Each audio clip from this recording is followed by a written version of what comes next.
heard, on the emissions from FMI, on the air quality modeling from the Norwegian Meteorological Institute. And myself, I come from a relatively large hospital and a university in Gothenburg, Sweden.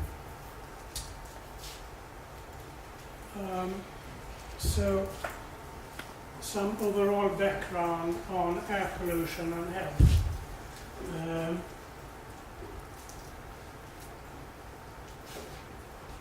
About 4 million premature deaths. That is an estimate on the global level caused by air pollution, ambient air pollution. There is also then health effects of indoor air pollution, mainly in developing countries from small-scale wood burning, dung burning, coal burning and so on, and also from cooking. Now, air pollution is a mixture of gases and particles, but regarding health effects, the fine particles, the small particles, is the most studied part of the air pollution mixture. That's what we know the best. You inhale these particles. When we talk about PM 2.5, it's particles, simply said, particles less than 2.5 microns. You easily inhale them. They are not stuck very much in your nose. They get deep into your lungs, and some of them get distributed by blood into various parts of your body. And the best known health effects are then on the lungs. That's easily understood because you inhale them, but also on the heart. So myocardial infarction, which is a very common cause of death, stroke, and then lung cancer, COPD, you know the disease you get when you have difficulties in breathing if you're a long-term smoker, for example. But also asthma in children. And there are some other health effects that are less well established but likely to be caused by air pollution. But these are the most important ones. Now, as others have told you, shipping is only one relatively minor part, and I'm not the expert on the percentage, but this is one estimate on the global scale, maybe something between 5 and 10% of overall ambient air pollution. So there have been some estimates before then on the global scale. What does shipping, what impact is there from shipping? And here is one example. There was an estimate of 55,000 premature deaths in Europe. That estimate is a couple of years ago. And there are some estimates from Baltic shipping and the North Sea that it might cause maybe 20,000 deaths in Europe. That was in 2000, declining then to 14,000 deaths. Then you could ask, well, if this has already been shown, why do you look at the health effects in EnviSuM? Well, one reason is that the input data were not as detailed as they have been in the EnviSuM project.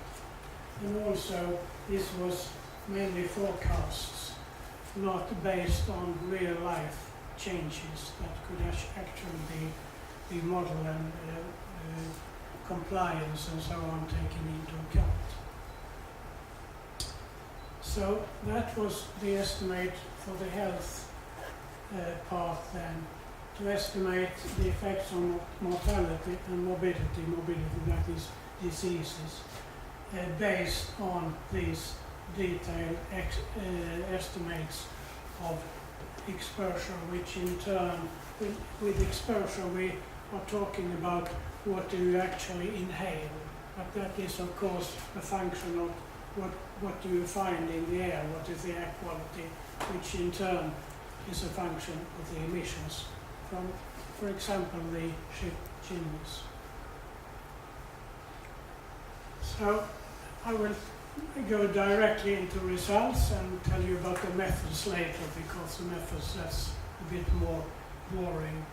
So this is the first example showing you a map, and you have already seen maps showing a bit more dark figures here on air pollution levels in 2014, and a little lighter figures here in 2016.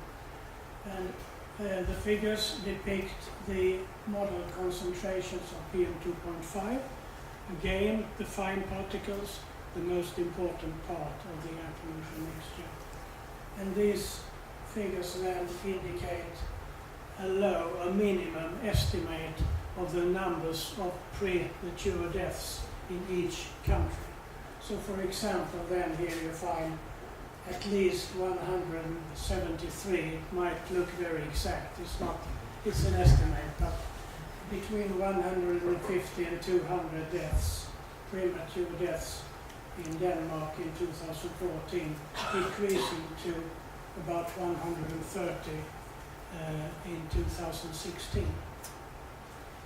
Now you might, it's not so difficult to understand why the figures are much lower for Norway, and like from 12 to 8, because the contribution from the Baltic Sea is much less in Norway. However, it's a bit higher if we had taken into account the North Sea also. But it's less clear maybe to understand how come that the figures are higher for Germany and Poland. Well, that is simply because more people are living there. So even if the contribution to air quality, to air pollution, is lower in Germany, 80 million people will cause a larger number of premature deaths. So that is the so-called population exposure part of it. I said that these are minimum figures, and I will show you another estimate in a table in a minute. If you then do a sort of a difference map, you can see that according to our estimate, at least 40 premature deaths were saved in Denmark due to the decrease from 2014 to 2016 for PM2.5 from Baltic shipping. Yes. So now some more details in the table, some more figures.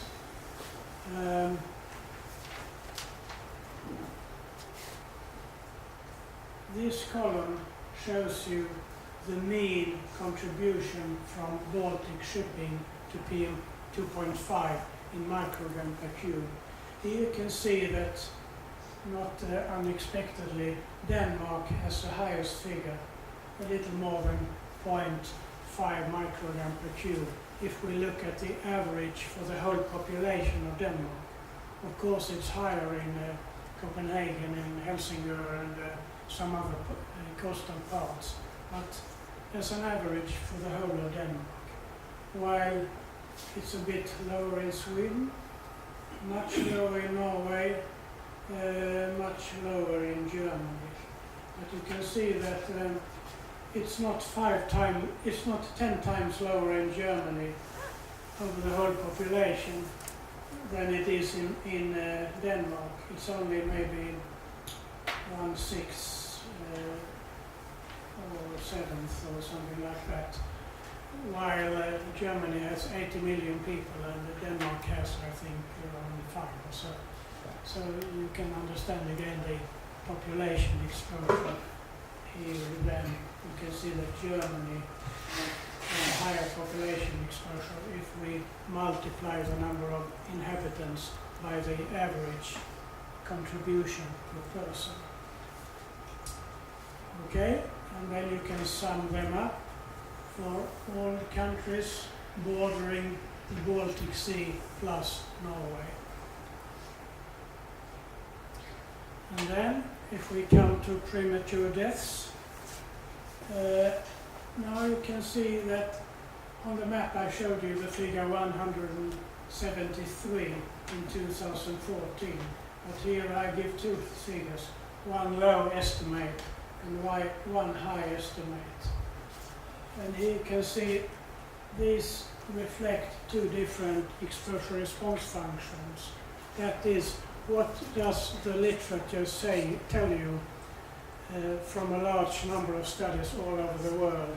If you increase your annual mean concentration of PM2.5 by, for example, 1 microgram per cubic meter for all persons, how much does mortality increase?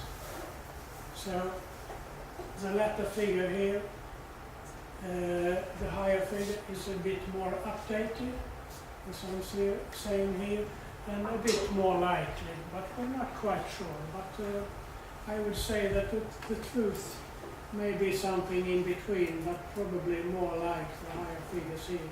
So that would mean around 3,000 deaths in these 9 countries in 2014 from Baltic Sea shipping, and a little less than in 2016. Now you can also express it in another way, life of years lost. And then you can easily see that these figures here, years of life lost, they are a bit 10 times higher, about 10 times higher than these figures. So that means that for the premature deaths, on average, you lose about 10 years of life.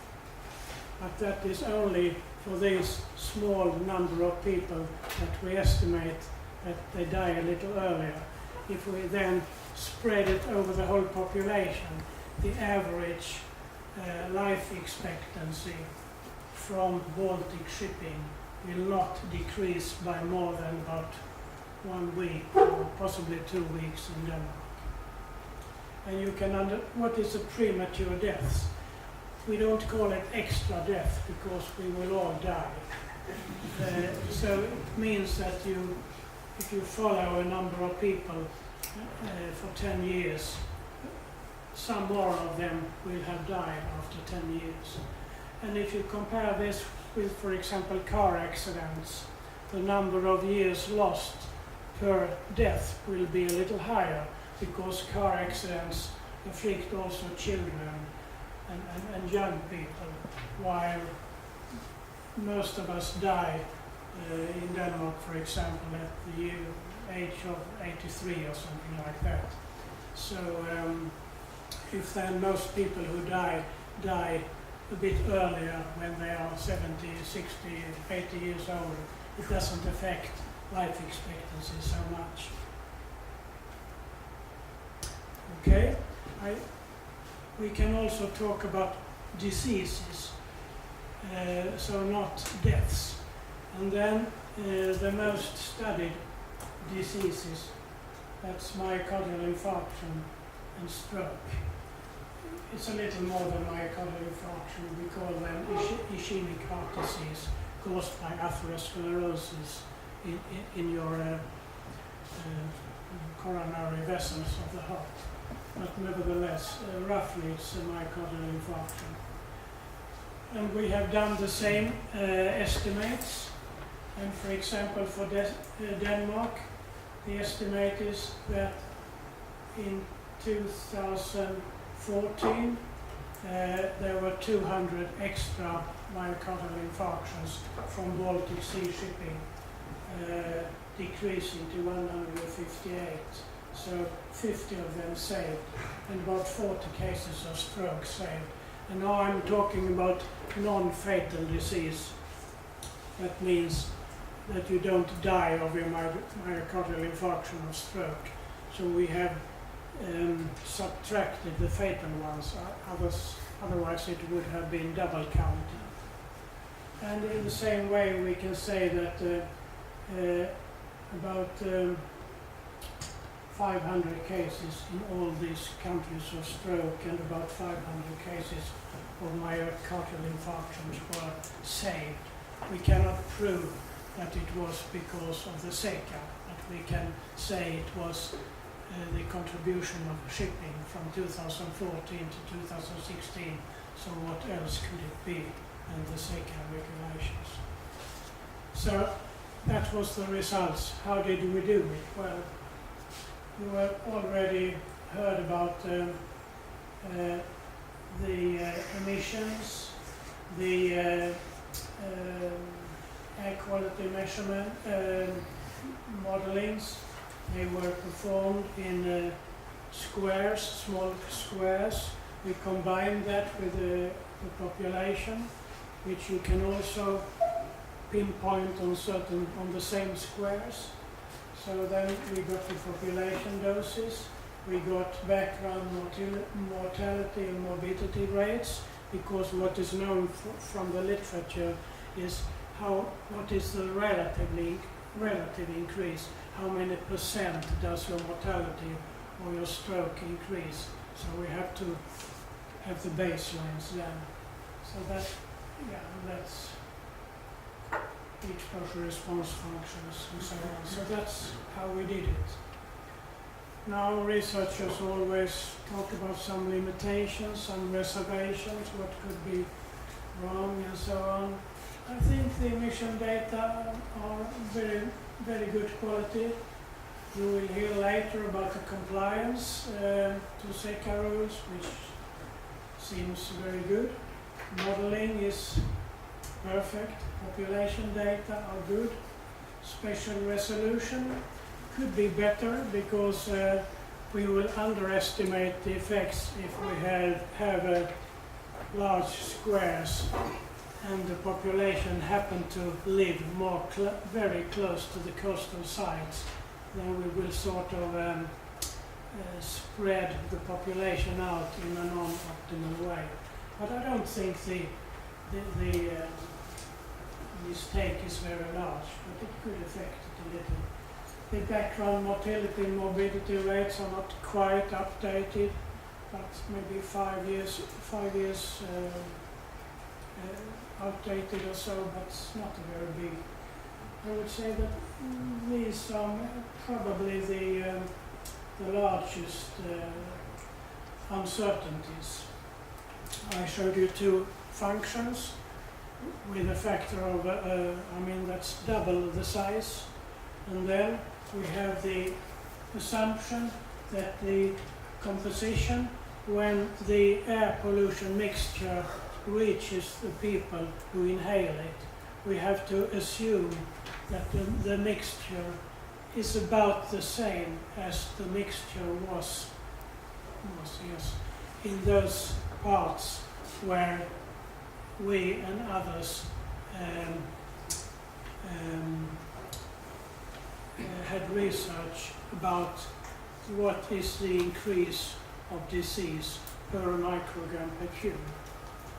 I think it's a fair assumption, but of course the contribution from shipping is a little more sulfates than the average air pollution mixture, which may be a little more nitrates, a little more elementary carbon if you look at the road traffic, for example. There is of course no road dust from no wear particles from shipping. So it's a little bit different, that's some uncertainty. And then there are also other effects which we haven't quantified, and maybe the most important one is some decrease in asthma incidence in very small children. Okay, I was also asked to say something about the global sulphur, but Jukka-Pekka has already done that, so I also refer to this paper. in Nature Communications, where there was an estimate that on the global scale, especially in Asia, maybe 130,000 premature deaths will be saved due to the stricter global sulphur regulations. But in Europe, that will not be very much due to the already existing restrictions. So it's just a repetition of what you heard before. So this is the summary then. These are the most important effects of air pollution. Shipping is not the largest source, it's a minor source, but it does contribute. And this is what has been saved. And the largest impact in Denmark per person, but the largest total effect in Poland and Germany. And yeah, so that was my summary. Thank you. Thank you very much. And we do have time for some questions, if there are any. Yes, Lars, thank you. Very interesting. When you speak about premature deaths and years of lifetime lost, is that for long-term health effects or for short-term as well? The long-term effects, so to say the effect of the annual mean, it is much larger than the short-term effects. So it is true that on a day with inversion, with a very bad air quality, you will have some extra deaths. But if you sum up those days and try to compare that with the effects of annual mean, the long-term effects, they don't compare. So the long-term effects are much larger, probably because the long-term air pollution effects build up atherosclerosis and inflammation in your body, from which you will not die on the next couple of days, but maybe 2 years later.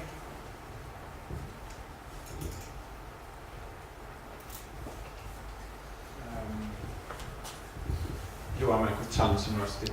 Lars, you said something about the asthma thing. Can you say something more about that? I mean, do you have a feeling for, and you said only small children, so adults will not obtain asthma in higher rates? There is good evidence in small children, but all those data come from road traffic. And as you may know, asthma prevalence is quite high in children, but most of them, their asthma diseases disappear when they grow a bit older. There is some evidence, but more limited, of new cases of asthma in adults due to air pollution. But there is good evidence for COPD, mainly from coal burning and from indoor cooking. So yeah, we could. It's also the case that there are poor data on baseline asthma in these 9 countries. We have done some calculations for Sweden, also for asthma, but it was not, there were not data good enough for all the European countries.